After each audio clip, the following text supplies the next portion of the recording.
విప్లవం అంటే అందరికి ముందుగా గుర్తొచ్చే పేరు చే గువేరా. ఎందుకంటే ప్రపంచ ప్రజలను ప్రభావితం చేసిన విప్లవ నాయకుడు చే గువేరా. అర్జెంటీనాకు చెందిన ఈ మార్క్సిస్ట్ విప్లవకారుడు వైద్యుడు, రచయిత, మేధావి, గెరిల్లా నాయకుడు, సైనిక సిద్ధాంతకర్త కూడా. క్యూబా విప్లవంలో ముఖ్యుడు.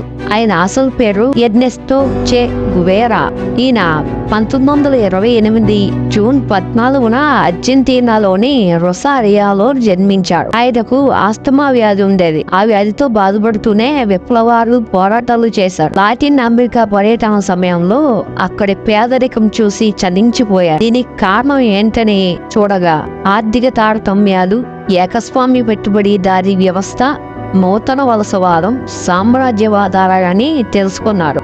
సమకాలీన వ్యవస్థపై తిరుగుబాటు చేయడం ద్వారా ఈ సమస్యను పరిష్కరించవచ్చని భావించి అందుకే విప్లవాల బాట పట్టారు. మెక్సికోలో ఉంటున్న సమయంలో రౌల్ డెల్ కాస్ట్రోను కలిసి అప్పటి నుంచి వారితో భుజం కలిపి క్యూబాను బాటిస్టా పాలన నుంచి విముక్తి చేయడానికి పోరాడారు. విప్లవకారుల్లో ముఖ్యమైన వ్యక్తిగా సైన్యంలో 2వ స్థానానికి చేరుకుని నియంతృత్వ బాటిస్టాపై జరిగిన గెరిల్లా పోరాటంలో కీలక పాత్ర పోషించాడు. క్యూబా తిరుగుబాటు తర్వాత ఏర్పడిన ప్రభుత్వంలో అనేక ప్రధాన బాధ్యతలను స్వీకరించారు. ఈయన మంచి వ్యవసాయ సంస్కరణలను కూడా ప్రవేశపెట్టారు. జాతీయ బ్యాంకు అధ్యక్షుడిగా, క్యూబా సైనిక దళాల బోధనా నిర్దేశకునిగా, క్యూబా సామ్యవాద దౌత్యవేత్తగా ప్రపంచవ్యాప్తంగా పర్యటనలు చేశారు. ఈయన గెరిల్లా యుద్ధ తంత్రంపై ఆధార గ్రంథాన్ని కూడా రాశారు. అంతేకాకుండా దక్షిణ అమెరికాలోని ఆయన జరిపిన యూత్ మోటార్ సైకిల్ యాత్ర జ్ఞాపకాల ఆధారంగా కూడా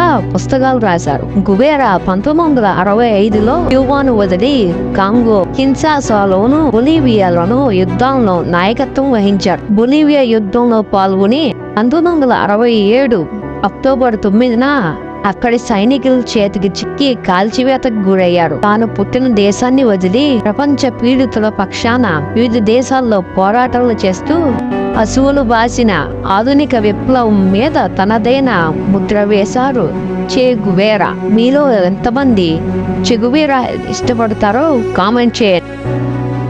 please do subscribe my channel.